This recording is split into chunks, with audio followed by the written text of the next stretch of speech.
Today's podcast, I am so excited to share with you guys. We have such a treat with Victoria Rader from Quantum Personal Development.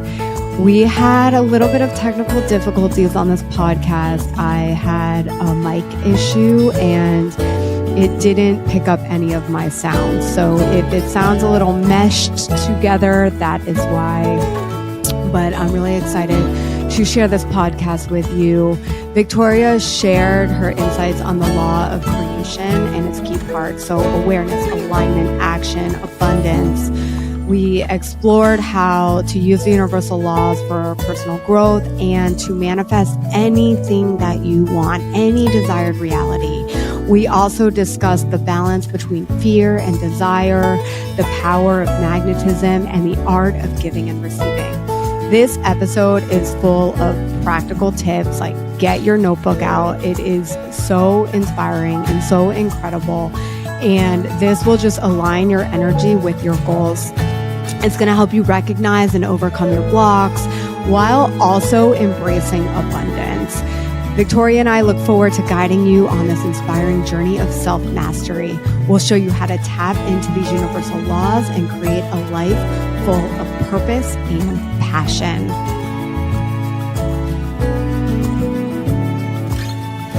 Hi, welcome to the show. I'm so excited to have you here today.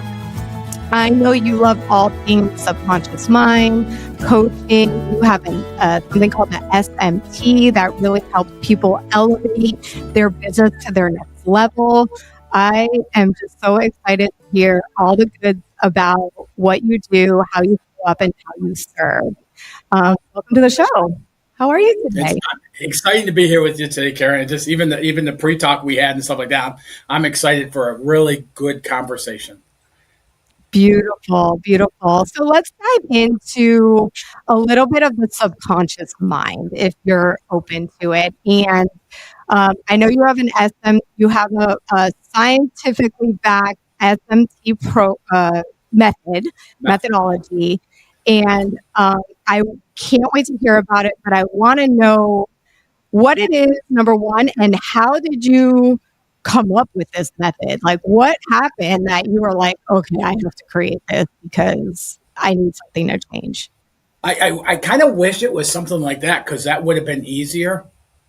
But it was really growing up in Detroit, Michigan, in a struggling blue-collar family and barely getting by and seeing my parents really beating themselves up and stuff, trying to raise us 5 kids, keep food in the table and roof over our head and stuff like that. And I picked up on those same things. And in my 20s, I started realizing things like if something came easy to me, I felt I didn't deserve it because I didn't work hard enough for it. And I would literally let those things pass me by and not take advantage of them.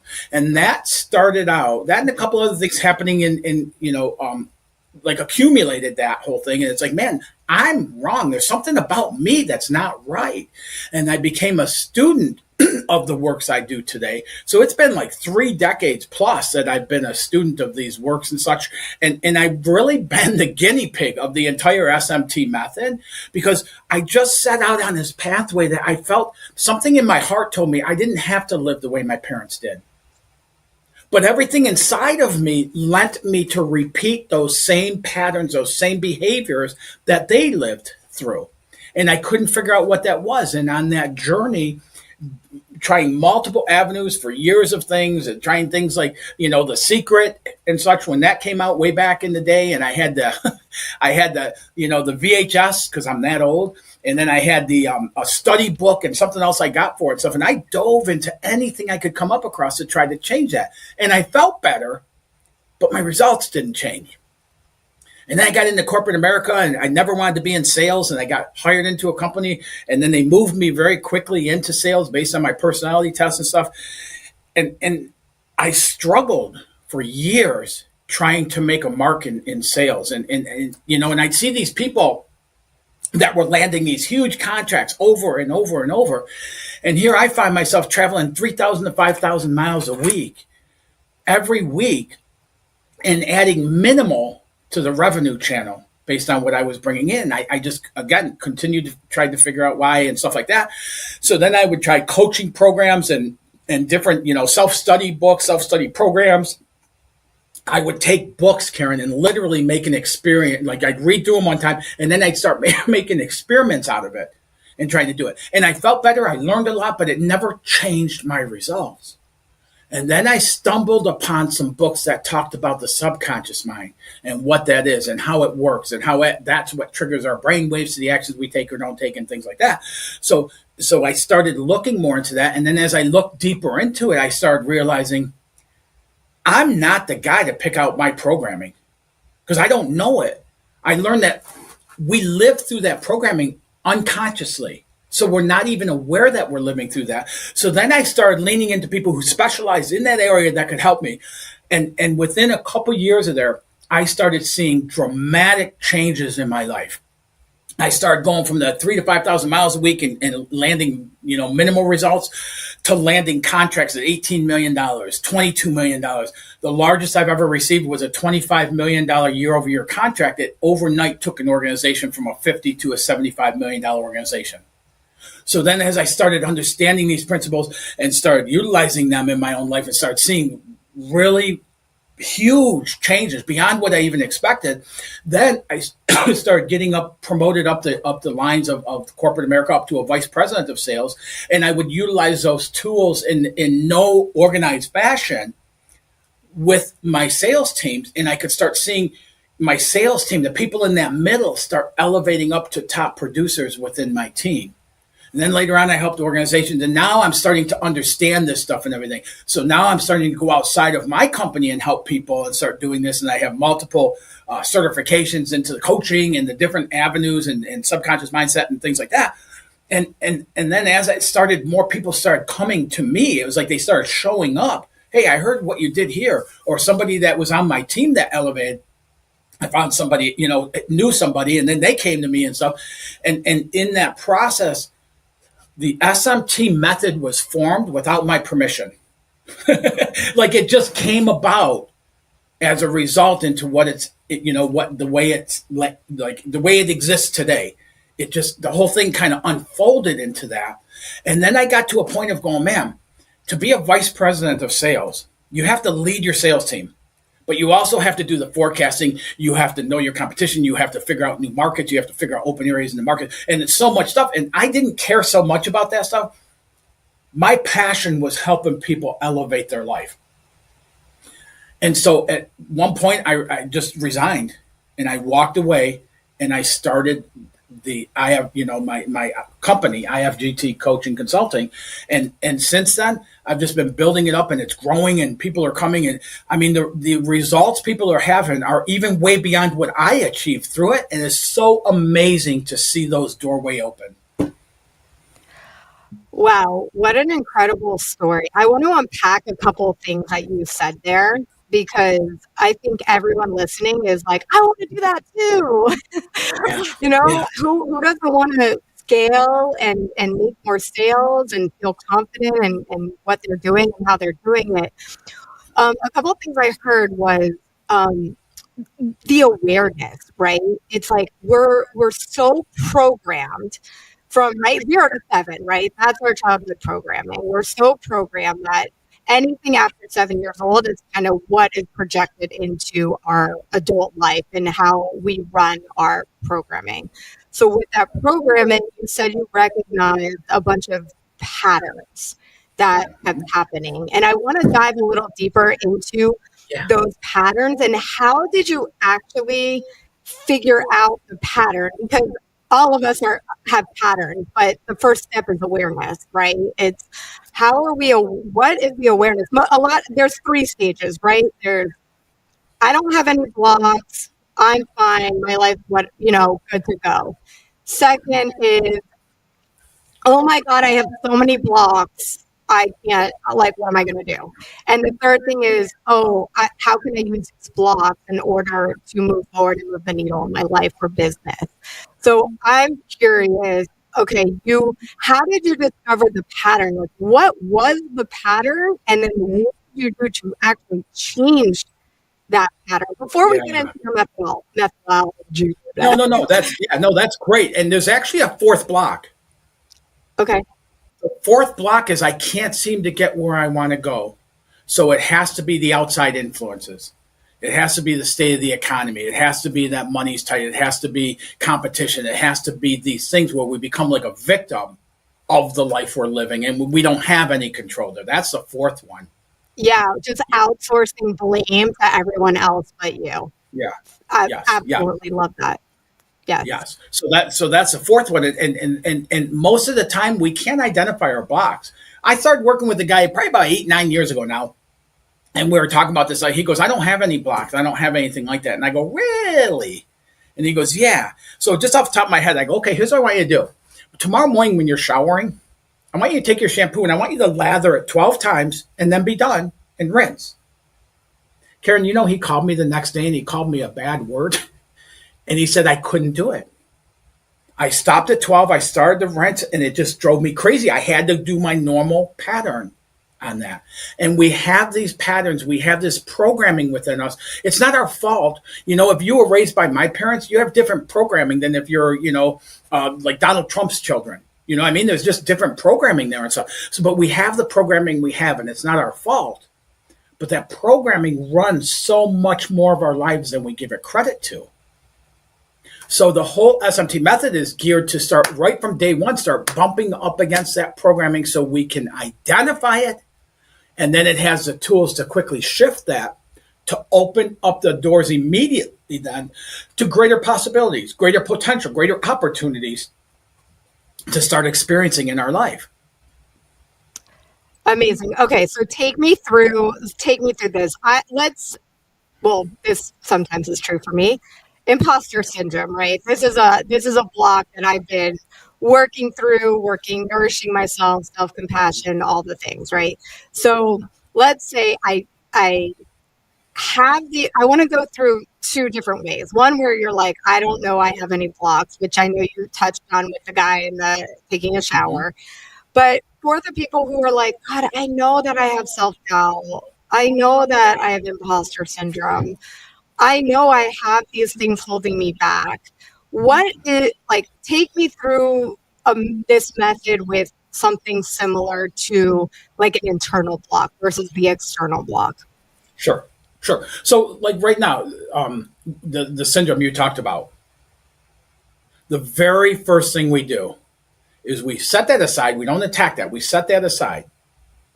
And then we start developing what the SMT method calls a dynamic vision for what do you want life to be like. If you're a business owner, what do you want to grow your business to be like? And then aside from that, what's it like living that life at that business at that side? How does that impact all areas of your life? And we go across the board because, it's never about just the size of the business. It's about the impact of how we see life. So we capture all of that. Well, we capture that.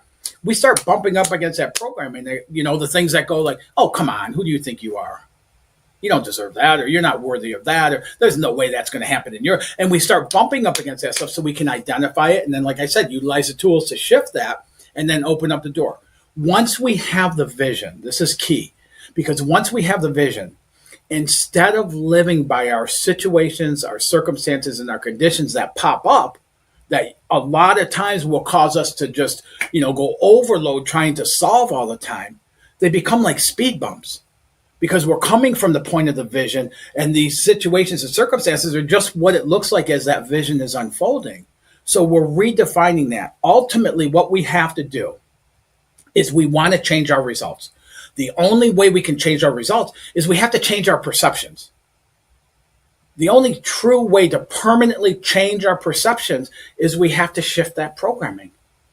As we shift the programming, it shifts our perceptions, which allows us to experience different results, greater results. Change the relationship with the block, and the block changes.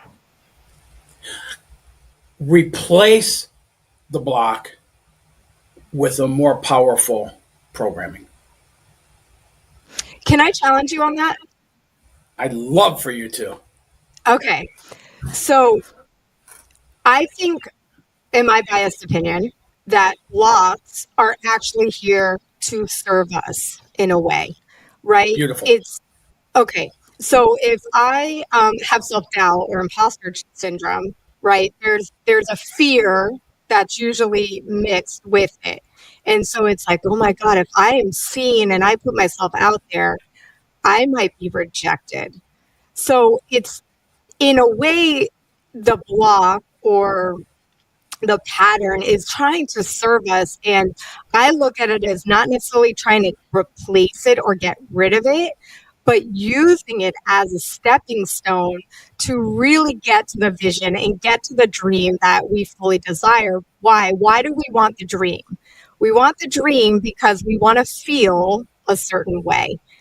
It's money. Money is just like, right, we're all chasing money. Like, let's be real.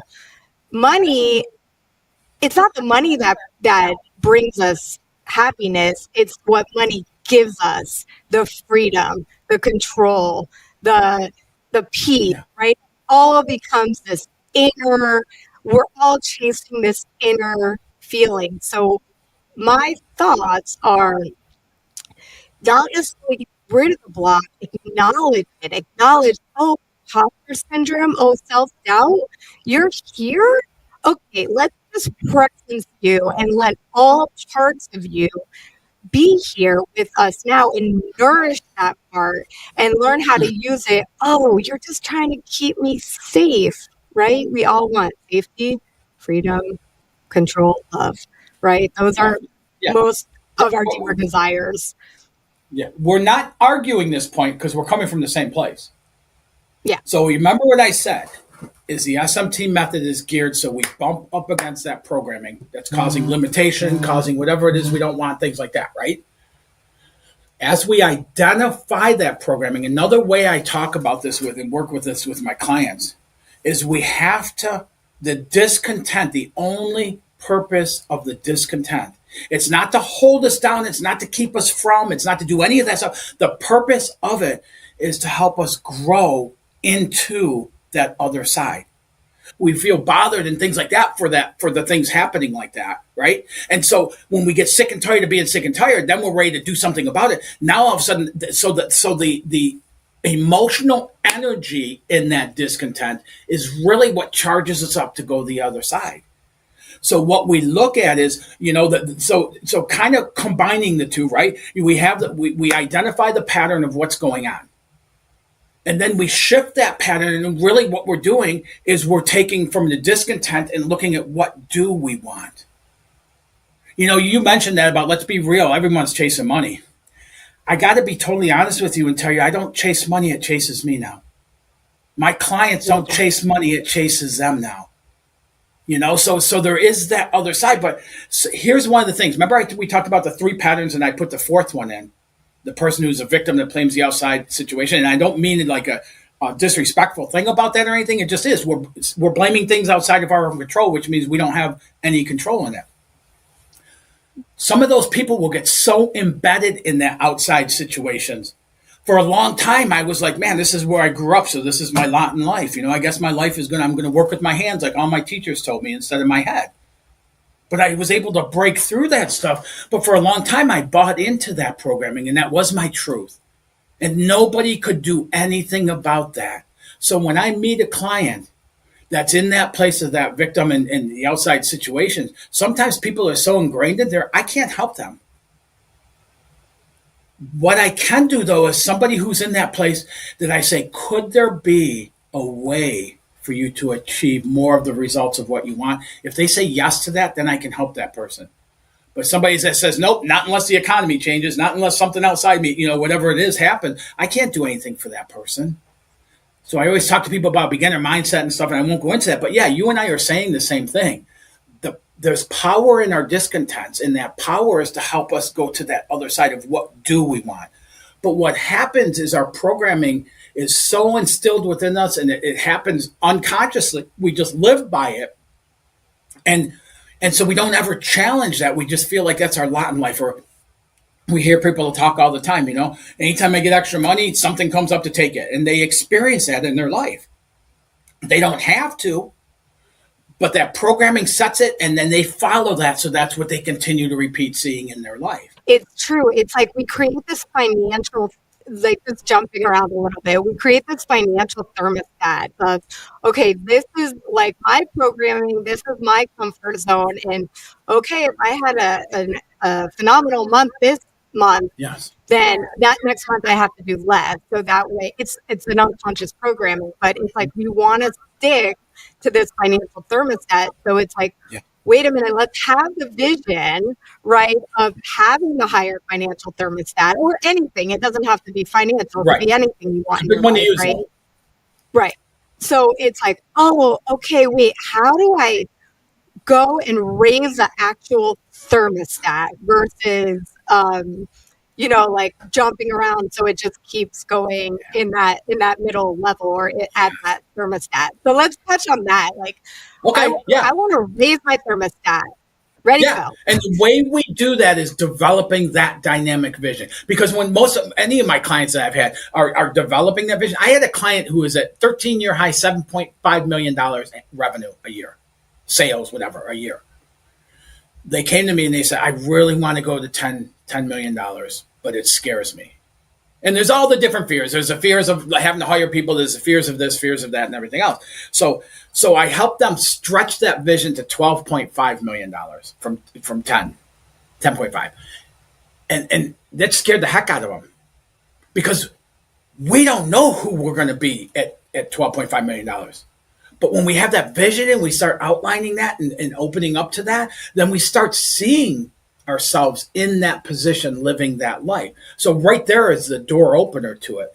That person within 12 months, Caryn, went from 7.5 to over $22 million in sales and has been maintaining that for 7-8 years now at that level, right around that level and stuff. So but they'll tell you today, I didn't think there was any way possible I'd ever get even to that, to the 12.5. I didn't think it was impossible. But as we start building that vision, as we start putting that vision in, as we start living that life, all of a sudden we start seeing those things showing up for the opportunities to grow from where we are. And as that's happening, it's although rapid, we start seeing ourselves in that place before it happens, which allows it to open up even quicker.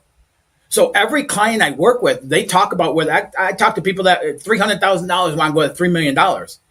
And we start talking about that $3 million and they go, I don't even think I want to do that. And I go, why? I go, I don't know. I just can't see myself being at $3 million a year revenue. I don't know. I can't see that life and everything. And so what happens a lot of times is we shut that down and we live on scraps of what's really possible for us because of that fear you talked about.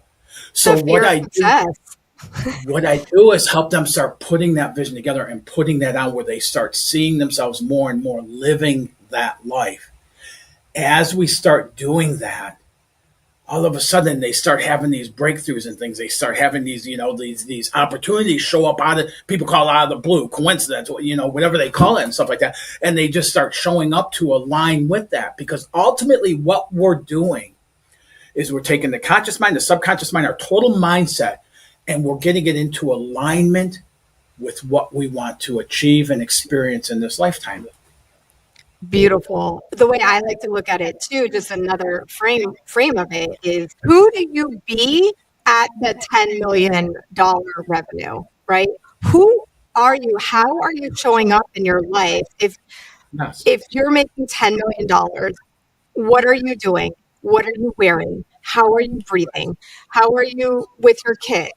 What does your schedule look like? And you start what kind of things you read, watch on TV, all of it. Yes. Yeah. And you start but not only like imagining how you like what you're doing at that level, is insourcing the feeling. What does it feel like to wake up and be like, wow, I had $1 million sale last night?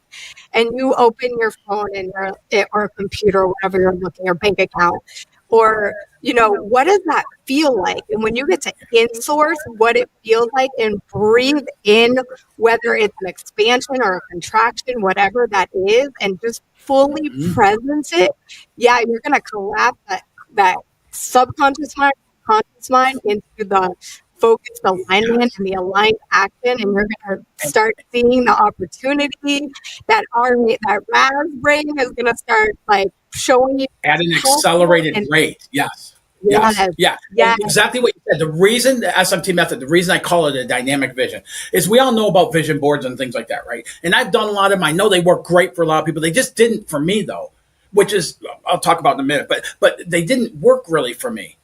And I had the clear image of what it was. I had illustrations and pictures and everything else on this thing. That's a powerful vision. To bring it to a level of being dynamic is exactly what you said, is we accelerate that thing by adding feeling tone. What does it feel like to be that person at that level? What's it going to feel like? And then after we have the vision, then we start putting that vision on and we start identifying more and more with that vision. That's really why it's a start point to the SMT method.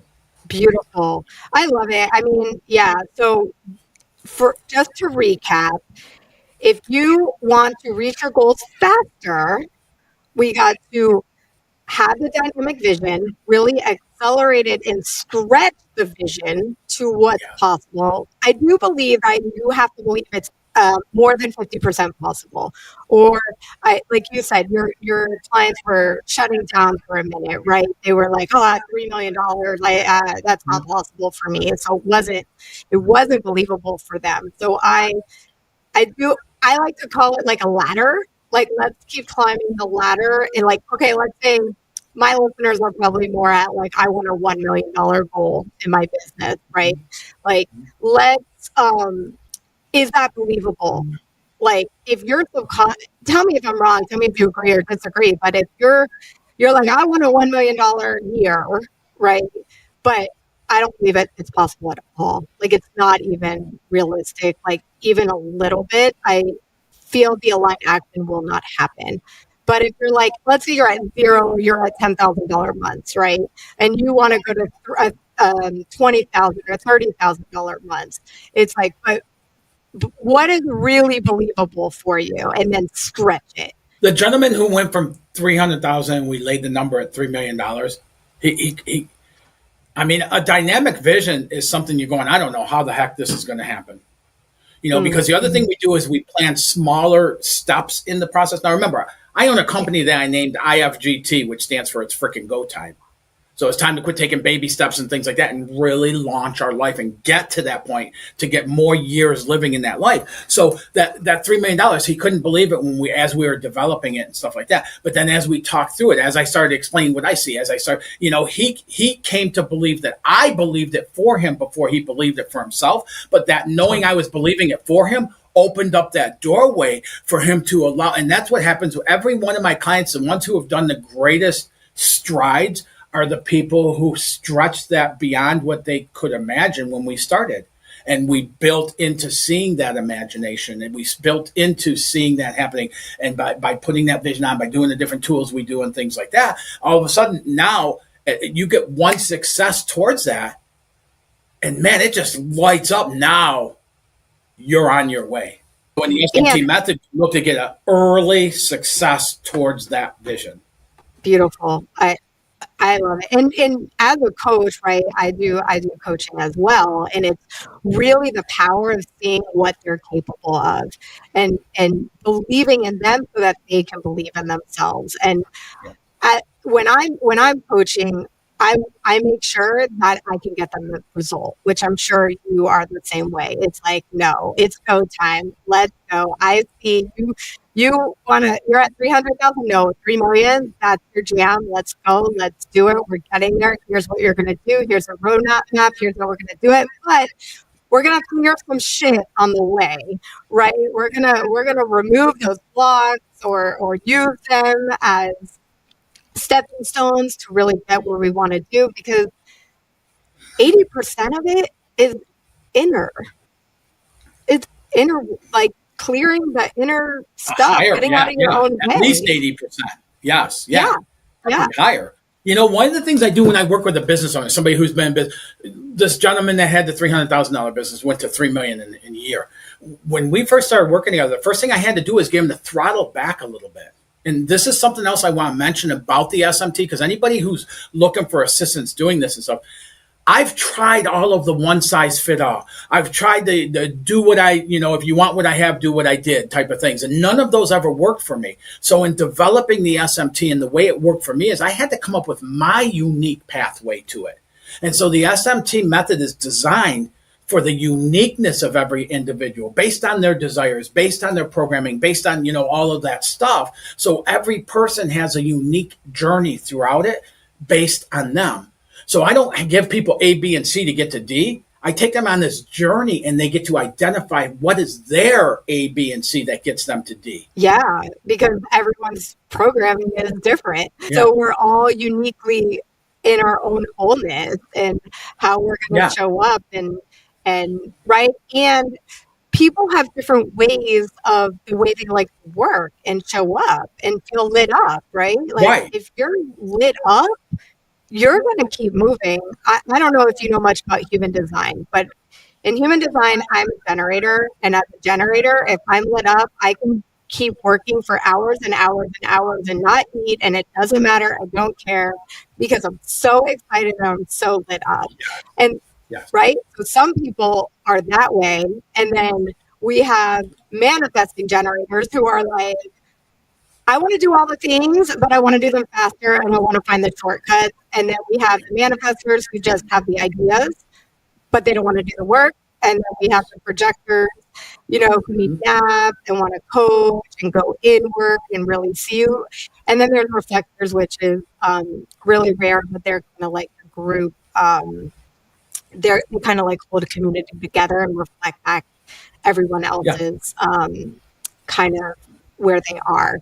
So just in human design alone, it's just a tool, but even in that, the way people want to show up is different. And so it is important to have a unique pathway using a framework. I think frameworks are great. I have my boss method, which sounds really similar to your method.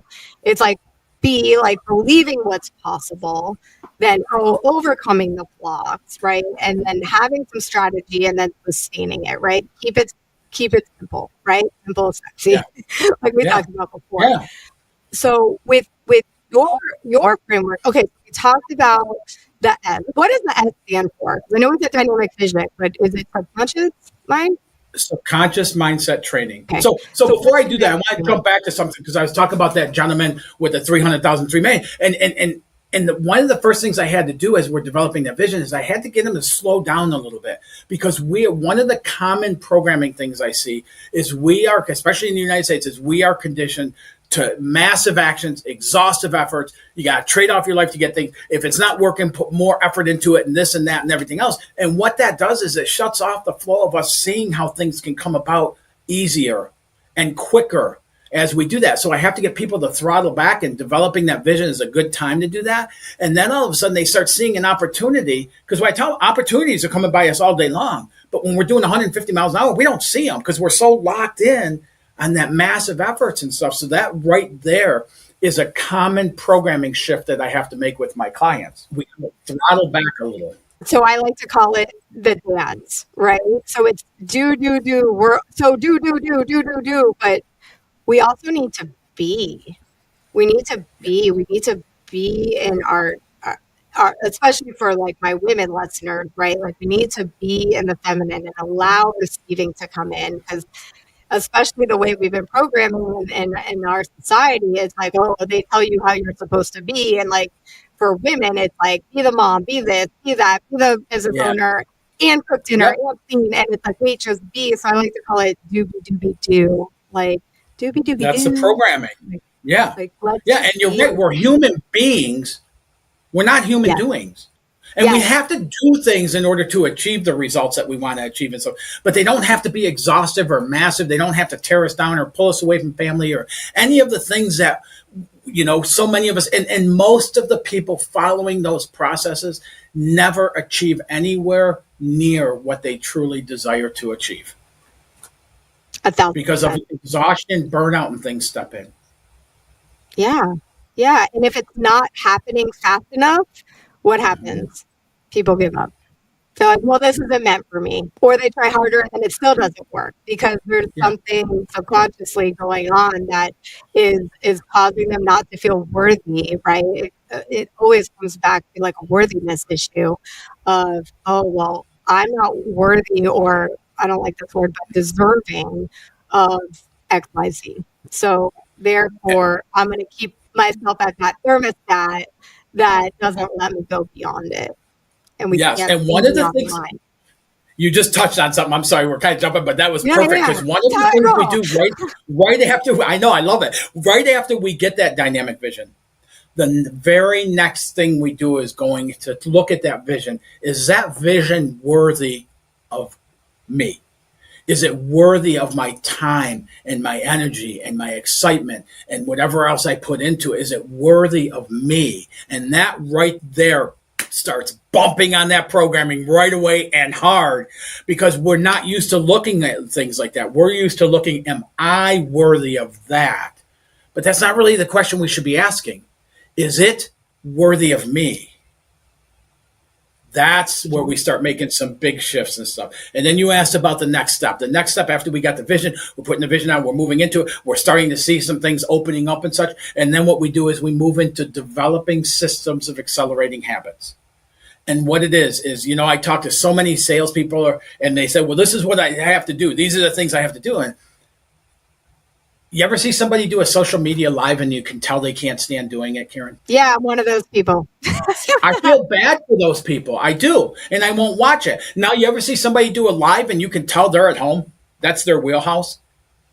Yeah. So what we do is we find areas that the client, through their uniqueness, what lights them up, what excites them, and then we find more time to do those things. Like, for instance, when I was in corporate, if I had to be in the office 2 days in a row past 5 o'clock, I was ticked off. I felt cheated. I felt taken advantage of. I felt all this stuff and everything else. Now I come in here and I'll do all my stuff during the day. And sometimes I'll go home, have dinner, and I'll go to the gym or something. I'll come back at 8 o'clock at night and I'll go in the studio next door to me and I'll do some filming. And I'll do it till 2, 3, 3:30, 4 o'clock in the morning.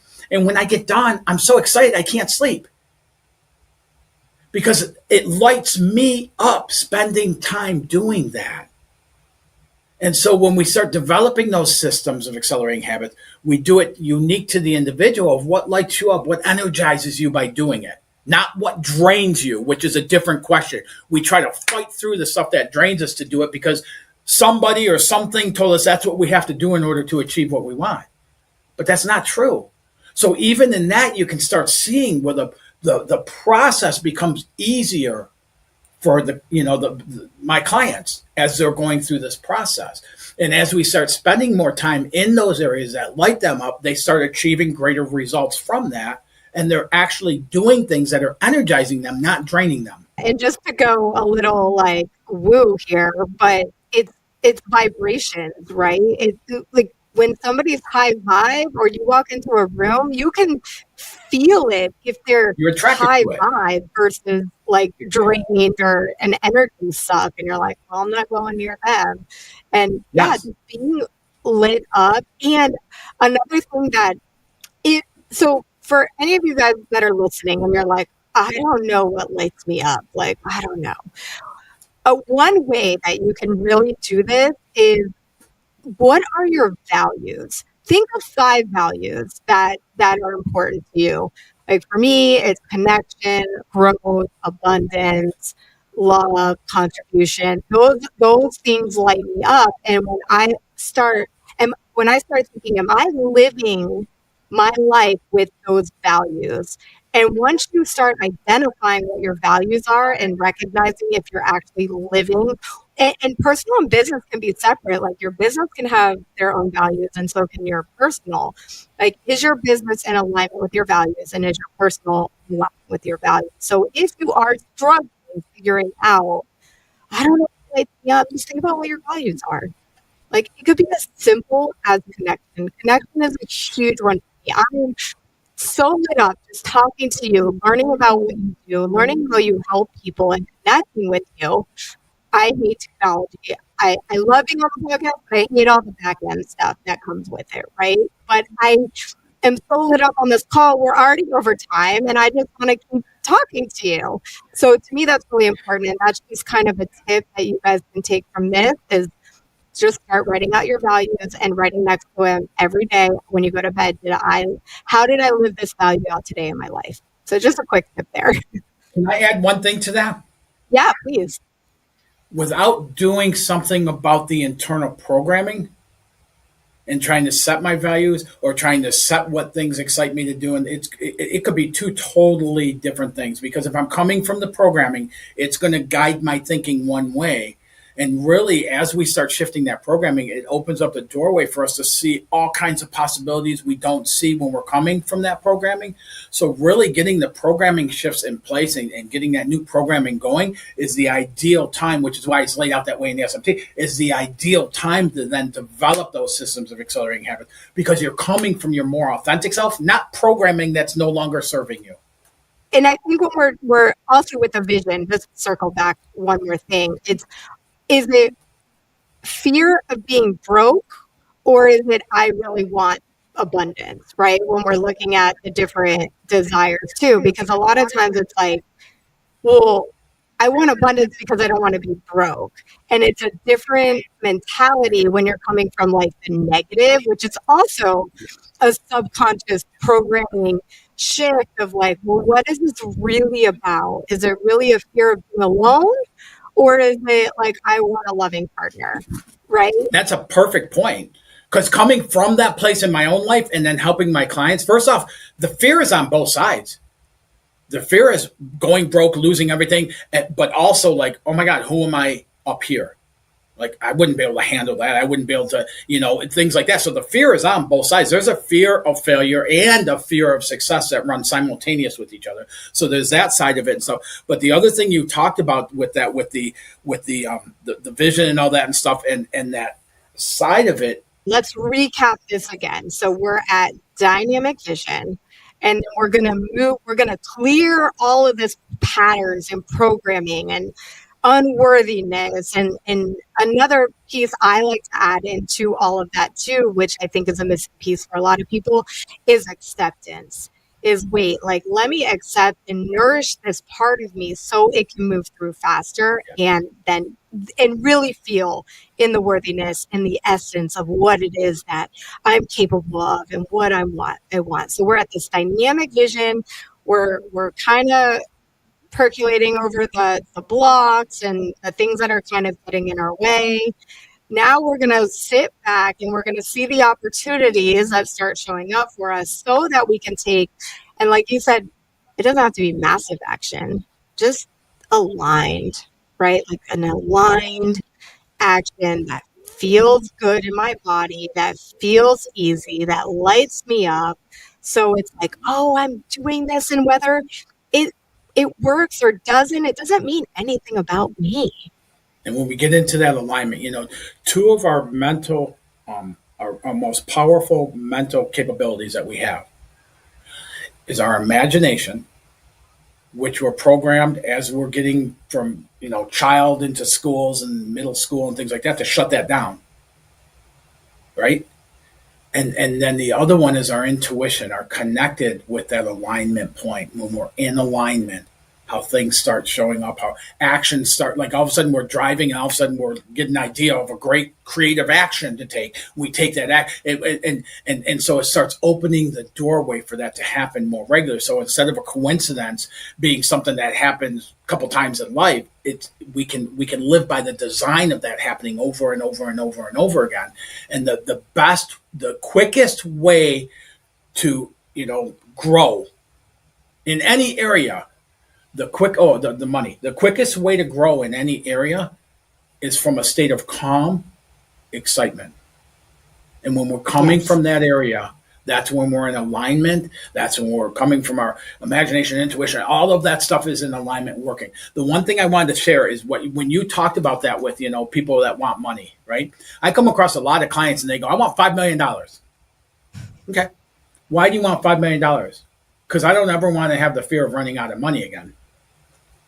You'll never have that $5 million. Most people that somehow gain that money from that side, all they do is shift it to now being afraid of losing that money. And I have a good friend who built up to a multimillionaire and lived until he was 51 years old, died of a heart attack. And he had a continuous fear of something taking that money from him. Getting out of that scarcity mindset. It really is. And it's getting into that what's possible. Earlier on, you had mentioned about people when you start talking about like the 10 million to the 12.5 and stuff like that. And I'm going, I can't see that. Let me ask you, Caryn, why can't they see that as a possibility? Well, if we take all the BS out, I think if you really go to the deepest level, it's because they have worthiness. I think it's a worthiness. It comes down to worthiness. In other words, another way to say that is they have programming that tells them they're not worthy of that. So it's more programming. It all comes back to that programming. So when we shift that programming and open the door, now we start instantly open the door to stretch that 12.5 and believe it's possible. As we start achieving that, all of a sudden the human condition is, I want more of this, man. This feels good. This is exciting. I want more. And ends up putting them over $22 million a year in sales. So it's a self-driver as we reprogram. I want to give everyone listening, your listeners, my listeners, everyone, like permission to dream, because your subconscious mind does not know the difference between real and imagined. It does not know the difference. So the more that you start bringing that imagination back in, again, like those opportunities are going to keep showing up, and they're going to show up faster and in more alignment and with so much beauty. But yeah, you have to nourish yourself and your worthiness of taking that. And how do we reprogram, right? Like it all goes back to nourishing our younger self. I hate to say it, but there is a part of our younger self that was abandoned on the playground, that punished us for speaking too loud, that, didn't follow directions, and we got put in a corner. And those parts of us need compassion and love and nourishment so that we can clear the worthiness issues that are coming up. And I thought that for a long time. And I've done a lot of inner child work. I've done mirror work. I've done deep breathing meditation, all these different avenues throughout my 3 decades of things I've tried and stuff. And those are really powerful. But honestly, I can help anybody achieve their vision based on 2 points of reference. Where exactly are you right now? It doesn't matter what's happened in your past, what you've had, not had, where you grew up, any of that. Where are you right now? And where do you want to be? And in that, the SMT method is, again, scientifically developed to bump into those patterns, paradigms, those ways of believing, and all that stuff that's in the subconscious, so that we can then use some tools and shift that, and then instantly start opening up that other door. So where traditional therapy, which I spent a lot of time in my 20s trying to learn this stuff and everything, and you want to go back to when you were 6 years old and somebody called you lazy, and now you spent so many years trying to get through that. I never really got healing from that. But once I got into the side of it and understood that was there, then we could go in and I could learn how to shift that out of it, regardless of where it came from. I could shift that and I could go on forward. And I tell you, I've done this same thing with people who were molested as children and things like that, and help them do perception shifting on that, where they could let go of taking the blame and the guilt and all the stuff that the ugly things that we tell ourselves about that, happening to us, why it's our fault, and let that go and move forward without the weight of those things holding us down anymore. And to add, it's not necessarily healing. We all want to heal, but it's understanding the pattern, right? Because there's people who want to understand where the pattern came from. And when you go back and you do some of that younger self work or inner child work, you're like, oh, now I understand why I shut down when I'm in a fight with my husband, and I want to go to my room. And again, it comes back. We're coming full circle. Awareness, right? It's such a huge piece. It's like, oh, I have the awareness of where that came from. Now I can understand to shift it, change the programming of it, because now I even know it's there. Like you said in the beginning of the show, we don't even know we have the programming. And then it's like, once we have it, it's like, oh, Okay, Yeah. now we can change it. Yeah, and I have a client with a little bit long story, but I'll tell you, I'll abbreviate it here. Is I met him. He's just mediocre in life. I mean, he's a husband, and his wife wore the pants in their family. He had a couple kids that were giving me money and stuff like that and everything. And but he talked so. I thought I was going to need a dictionary to talk with him. His speech was so, his vocabulary was so impressive. And then I found out like 3 weeks into working together that when he was in the sixth grade, I think it was fifth grade, that he switched schools, went to a brand new school. He had to do assessment testing and something, placement testing or whatever. And so the first day of school, everybody goes to a new class. He doesn't know anybody at school. He goes to the principal. His principal's going, man, you're in like 8th grade reading, college math, this and that. God, I'm really proud to have you here. Take this and go down to your teacher. He walks in the classroom. He gives it to his teacher. And she kind of goes through it, and she goes, oh, look at so and so, he's in the 8th grade reading college math, and starts berating this child in front of this class that he knew nobody, he'd never met any of those kids before, and then has him go sit down. And he spent that entire school year being picked on, ridiculed, and bullied. Caryn, I met Yeah. this gentleman when he was like 51 years old, and he had upheld that promise all of those years. That was such a breakthrough when we shifted that, and so that, to your point of that, sometimes you do need to go to that level. And in doing so, the guy would call me twice, 3 times a week, and these breakthroughs at work and this and that. And within 6 months, he went from like just at the bottom of, fearful of keeping his job, to whenever they hired somebody new, they had him work with him for like 3 months just to get them boosted up and going and stuff. And he called me one day on a Thursday. And he said, hey, I had to call you about this, and now I'm getting used to him calling. He goes, so my wife and I were talking about this weekend, what we're going to do and everything. And she told me the agenda. And he said, I was scared, but I said, no, I don't want to do that. And she just stopped and turned and looked at him. And he said, it really scared the bejesus out of him. And he said, I was hoping we could do this sometime in this weekend as a family, And she just looked at him and said, that was so hot. Boundaries, right? That's a whole other topic for another. That's the breakthrough, though, right there. Yeah, what a breakthrough. Yeah, that's beautiful. And just being able to fear the fear and do it anyway. And all those years, he had no recollection that he had actually shifted that in his life until it came up and we started diving into what's going on there. What's holding you up? What's the programming? Beautiful. I love it. I love everything you're doing. I see you're changing lives. I hear you're changing lives. Where can people find you? Feel free to share. I'll put everything in the show notes. Okay. But feel free to just share the easiest way for people to find you, to work with you, to contact you. Where do you hang out the most? Yep. So I got the website and stuff, and we'll put that in there because it's my name, and it's kind of a long name. But the easiest way for people to get hold of me, I love talking about this. I love serving and helping others open up to greater possibilities than they may think are possible, or understand how the struggle is part of the solution and things like that. So anybody can schedule a quick call with me at coachwithjoey.com. And schedule a time. It's not a sales call at all. The intent of that conversation is to serve. So if something we've talked about comes up and there's questions about, or you're stuck on something, or something doesn't make sense, whatever it is, I love talking about this stuff. It's my life.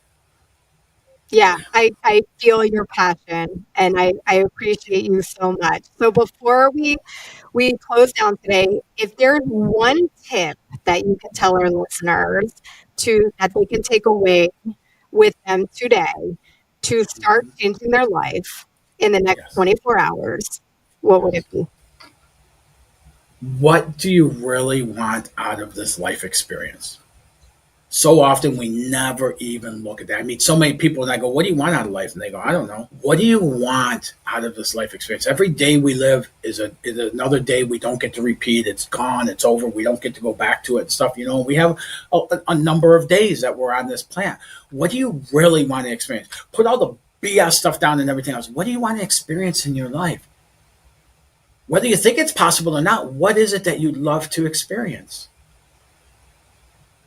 That question has taken me from you're meant to work with your hands your whole life, blue collar struggle and everything else, through into corporate America, up to a vice president of sales, through college educations, through resigning from there and walking away to do what I do today and impacting 700 plus lives over the past decade and doing what I do and continuing to grow in that area. It's only because before I even thought it was even possible for me, I had this thing come from my heart that I want to spend my life inspiring, motivating people to live better lives. I believed in my heart before I believed it in my surroundings. Is people don't have to live the way my parents did. You don't have to live in struggle and lack and things like that. And everything doesn't have to be exhausting. But they didn't have these tools. And I want my life to leave a mark on other people's lives, that you can have whatever you want. You just got to go through some areas of adjusting yourself to what you want. Not adjusting what you want to minuscule scraps because you think that's all available to you. Yeah, no more breadcrumbs. It's time to go big and go for it. Freaking go time. It's freaking go time. Thank you, Joey, so much. This was such a lovely conversation. I'm so excited to connect with you, and I hope to have you back on the show in the future. I really enjoyed this. This has made my day.